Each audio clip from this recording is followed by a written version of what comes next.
Ensuite, on a Emanuele Lucia, qui étudie actuellement à l'université de Milan-Bicocca, où il poursuit un doctorat en études urbaines. Après un cursus de premier cycle en développement social à l'Université du Québec à Rimouski, il a fait des études supérieures en mobilisation des connaissances à l'Institut national de la recherche scientifique, l'INRS. Son mémoire portait sur les représentations et le sentiment d'appartenance des jeunes issus des communautés anglophones du Bas-Saint-Laurent. La jeunesse, le territoire, la communauté, les réseaux sociaux forment ses principaux axes de recherche et il va nous en parler aussi ce matin.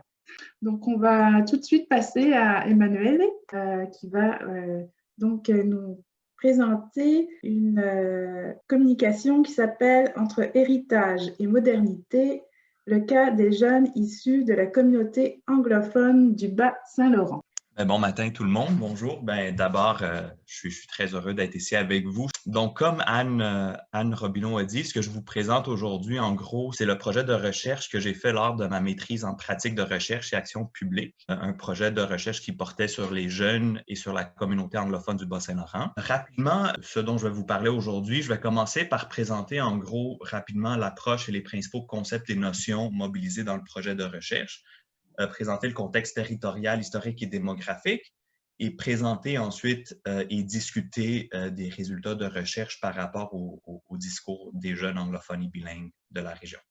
Donc, le projet a été mené en partenariat avec un organisme qui est Héritage Bas-Saint-Laurent, qui est le principal organisme qui représente la communauté anglophone pour l'ensemble du Bas-Saint-Laurent. Donc, la problématique qui a été définie avec l'organisme était vraiment celle de la vitalité communautaire, donc de la vitalité de la minorité linguistique. L'approche qui a sous-tendu notre projet était un peu celle de Bourris-et-Landry, donc l'idée que l'autonomie, la vitalité dépend de l'autonomie culturelle des minorités. Et donc, cette autonomie culturelle a trois dimensions. La société civile, qui est le contrôle institutionnel, l'accès à des institutions propres, la communauté, qui est les relations et les liens entre les personnes, donc une proximité socialisante, et l'État et les citoyens, donc la légitimité idéologique. Comme notre projet avait un focus vraiment local et régional, notre focus était vraiment les dimensions de la société civile et de la communauté. Donc, comprendre les liens entre les personnes, cette proximité socialisante et les institutions qui existent. La communauté, selon nous, était incarnée dans ses relations et ses réseaux. Elle est aussi incarnée dans l'identité collective, l'identité des personnes, l'identité collective créée par l'identité des personnes. On avait une approche plus plurielle de la communauté, donc plusieurs communautés peuvent exister et se juxtaposer. Et la communauté est un lieu de participation, d'action collective. Les indicateurs qu'on est allé regarder, c'était vraiment l'idée des réseaux et des relations, le sentiment d'appartenance qui crée une cohésion sociale et les institutions locales, qui est la dimension territoriale de la communauté des anglophones du Bas-Saint-Laurent. Donc, pour la mise en contexte, je ne sais pas qui d'entre vous connaissez le Bas-Saint-Laurent. Donc, c'est un territoire assez vaste. On parle d'environ 400 km de côte le long du fleuve Saint-Laurent. Le chef-lieu, c'est vraiment Rimouski, c'est la plus grande ville. Le contexte un peu historique du fait anglais au Bas-Saint-Laurent, on peut retracer l'apparition de l'anglais au Bas-Saint-Laurent au début du 19e siècle. Donc, l'homme d'affaires John McNider, qui a acheté la seigneurie Perras à l'époque, donc c'est l'homme que vous voyez dans le portrait ici, a fait venir une quarantaine de familles écossaises au début du 19e siècle. Donc, c'était les premiers colons, dans ce temps-là, on parlait de colonisation du territoire. Donc, c'était les premiers colons qui ont habité ce territoire-là, la seigneurie de Perras, où se trouve aujourd'hui Métis-sur-Mer, qui était anciennement Métis Beach. Donc, avec le temps, vers la moitié du 19e siècle, des familles relativement aisées qui ont commencé à passer leur été, qui ont découvert la région et qui ont commencé à passer leur été à Métis-sur-Mer. Donc, c'est devenu un lieu de villégiature anglophone. Donc, on retrouvait les résidents permanents qui étaient des descendants de ces familles écossaises et des résidents d'été, des familles relativement aisées qui avaient des grosses maisons le long du fleuve Saint-Laurent, comme vous voyez dans l'image ici, qui passaient leur été là. La relation entre ces deux communautés-là, c'était principalement une relation économique. Donc, les familles écossaises pourvoyaient des services aux résidents d'été, la garde des enfants, l'entretien des maisons, l'entretien paysager, puis c'était aussi eux qui géraient le milieu de la restauration, d'hôtellerie, donc des services offerts aux résidents d'été de l'époque. Aujourd'hui, Métis-sur-Mer, ça demeure un village très, très petit. On parle de 600 résidents permanents, donc c'est minuscule. C'est principalement francophone, mais il y a encore quelques descendants de ces familles écossaises sur le territoire. Par contre, il y a encore énormément de résidents d'été anglophones qui arrivent l'été. Donc, on estime que la population double l'été. Malgré sa petite taille et le petit nombre de résidents anglophones permanents, ça demeure le chef-lieu de la communauté anglophone pour tout le Bas-Saint-Laurent. Donc, la seule école anglophone pour tout ce territoire-là, pour ces 400 km de côte, se trouve à Métis-sur-Mer. C'est la Métis Beach School, comme vous voyez dans l'image, qui a récemment été même agrandie et rénovée. Et il y a Héritage Bas-Saint-Laurent, l'organisme qui représente cette communauté-là qui se trouve sur le territoire de Métis-sur-Mer. En 2016, on estimait que dans l'ensemble du Bas-Saint-Laurent, il y avait 1225 membres de la minorité anglophone. On voit si historiquement, encore une fois, les anglophones de la région étaient tous à Métis-sur-Mer. Aujourd'hui, c'est beaucoup plus éclaté. Donc, on voit qu'il y a des concentrations. Le tiers des anglophones se trouve à Rimouski, dans la MRC de Rimouski-Neigette. Il y a des concentrations ensuite dans les villes de Rivière-du-Loup, de Matane, où il y a des grandes entreprises qui peuvent des fois attirer des profils spécialisés qui proviennent de l'extérieur, qui peuvent des fois être des anglophones. Mais il y a encore une petite concentration dans la MRC de la Métis où se trouve Métis-sur-Mer. Je vous rappelle, donc l'idée du projet était vraiment d'étudier la question de la vitalité à travers les relations, les réseaux, le sentiment d'appartenance et la relation aux institutions. La population qui a été ciblée était vraiment les jeunes, dans une optique de voir les jeunes sont ceux qui reproduisent la communauté, donc voir vers où on s'en va. C'était l'intérêt de l'organisme et c'était l'intérêt scientifique aussi. Le principal matériau qu'on a utilisé, c'était des entretiens avec des jeunes. On a retenu une quinzaine d'entretiens avec des jeunes. C'était des jeunes qui étaient principalement, qui étaient soit scolarisés en anglais ou qui avaient au moins un parent anglophone.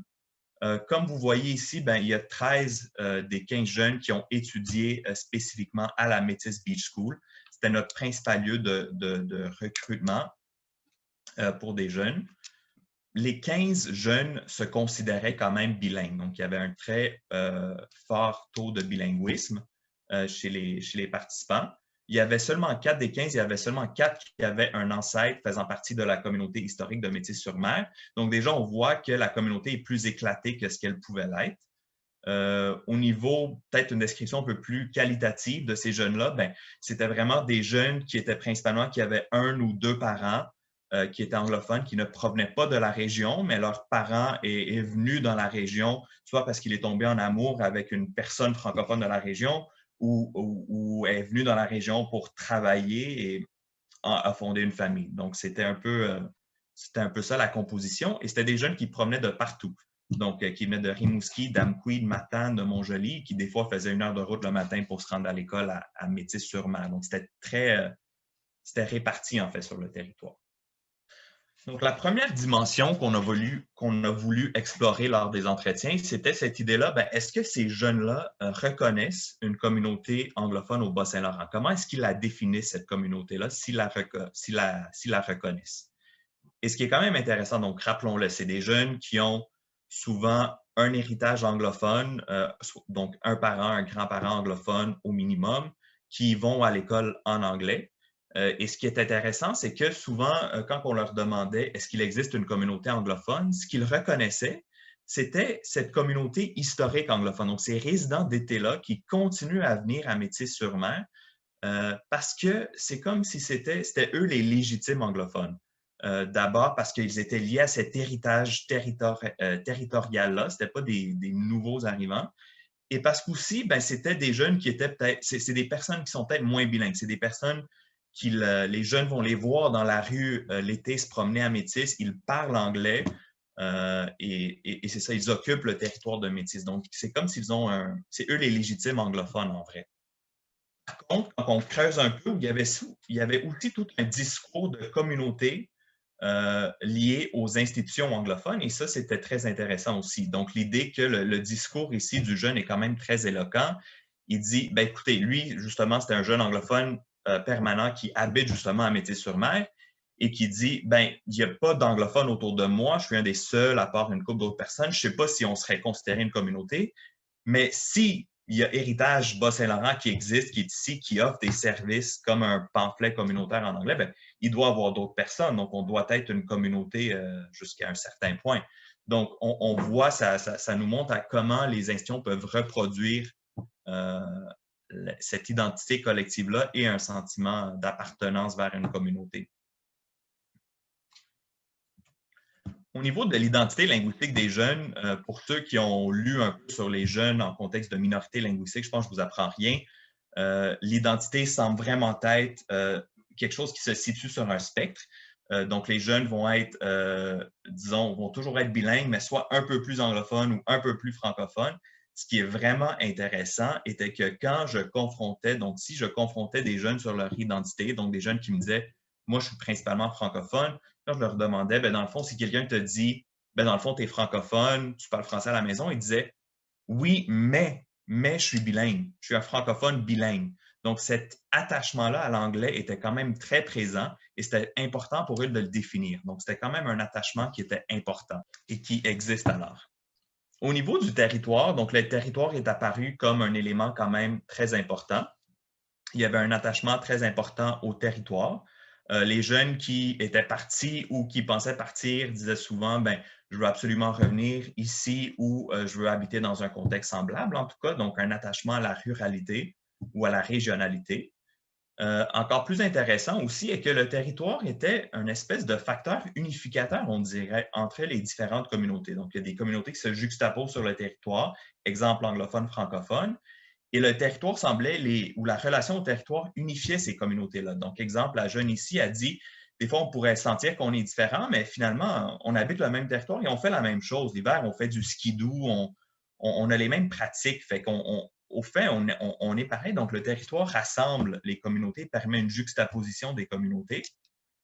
Et le territoire permet aussi un rapprochement entre les communautés, la communauté historique, les résidents d'été, par exemple, et les nouveaux anglophones, justement à Métis. Donc, comme à Métis, il y a des institutions qui offrent et travaillent avec les nouveaux anglophones en parallèle avec des résidents d'été, ça permet un rapprochement de ces communautés, de ces groupes. En conclusion, pour discuter un peu de ces résultats-là, donc ce qui émerge, c'est que la communauté est vraiment un fait qui est pluriel. Donc, la jeune génération anglophone est bilingue, donc appartient à plusieurs groupes. Il y a une juxtaposition de ces identités-là au sein des jeunes. Il y a aussi une juxtaposition sur les territoires.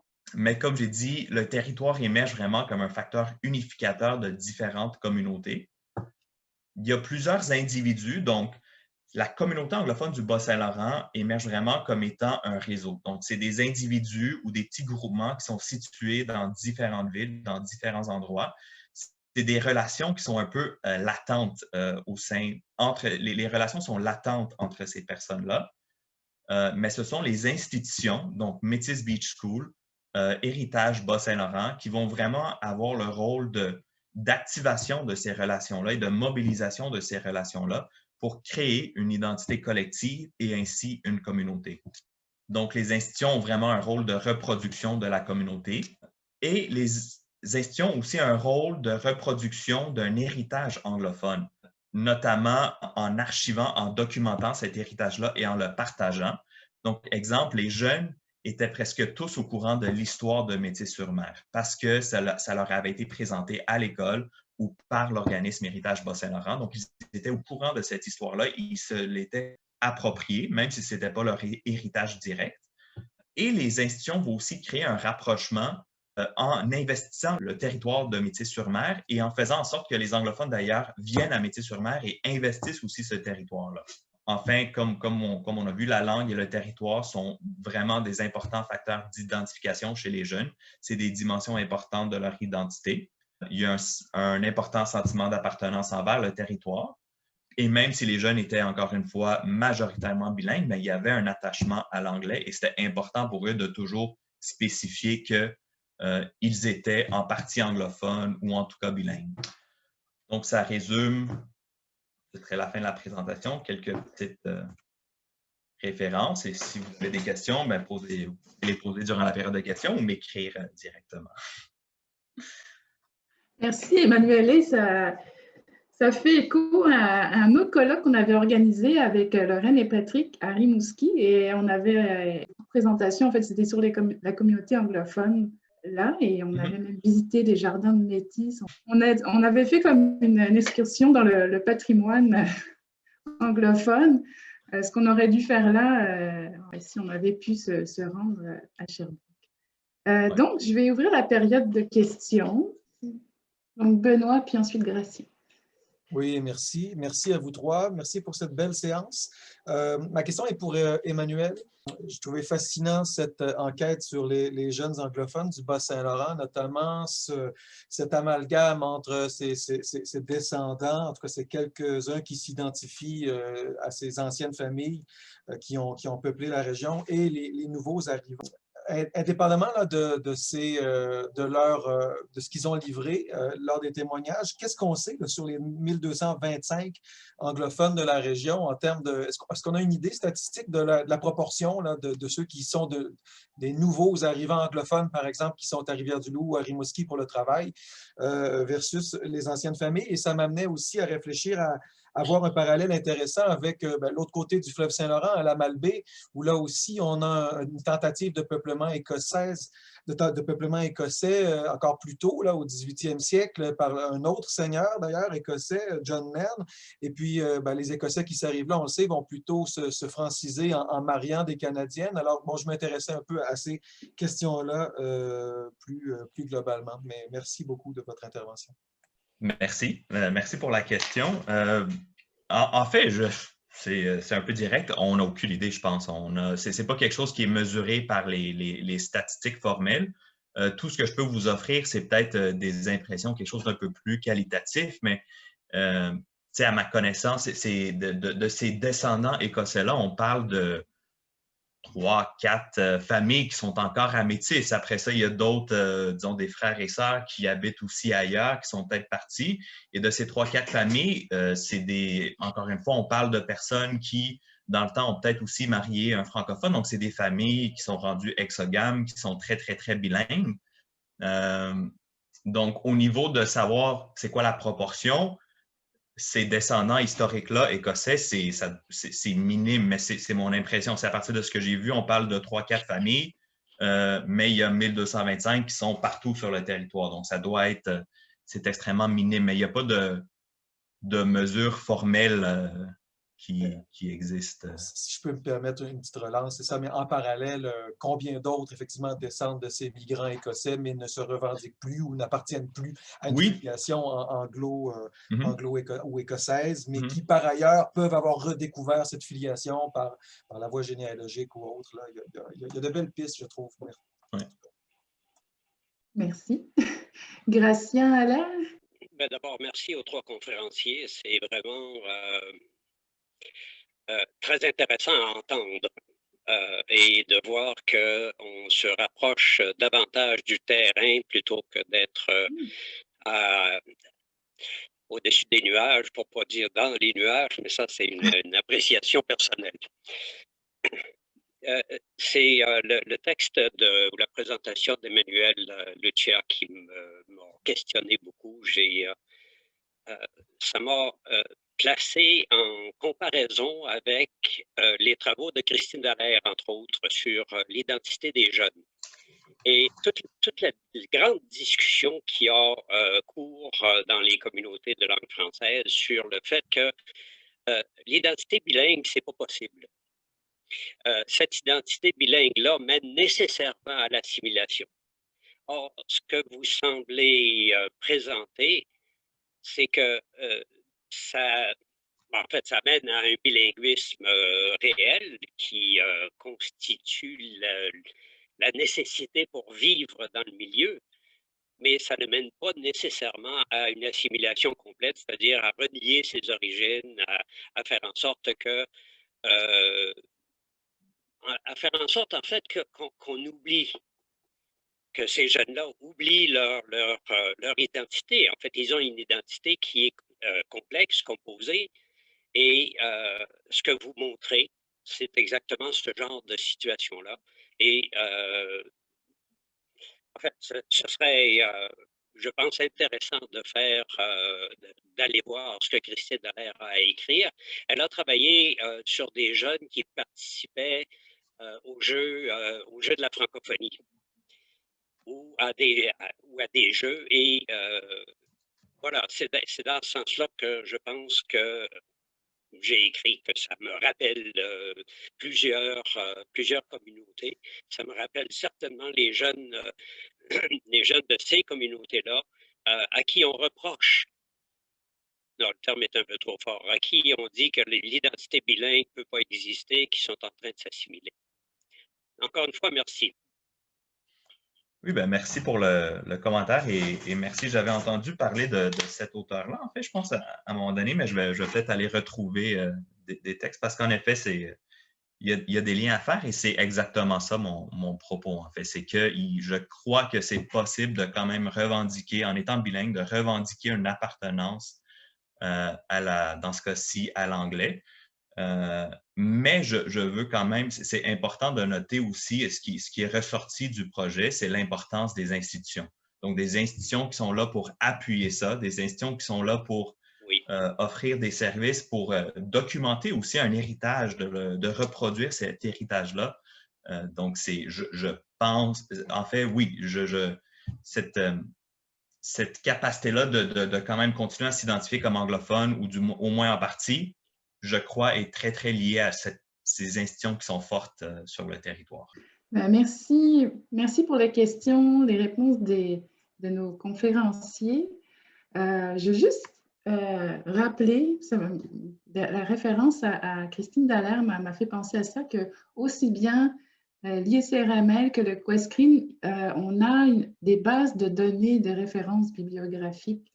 Donc, vous pouvez chercher par thématique comme n'importe quelle base de données, mais c'est vraiment spécifique à tout ce qui est des questions sur les communautés en situation minoritaire. Et entre autres, vous pourriez trouver les références sur les recherches de Christine Dallaire.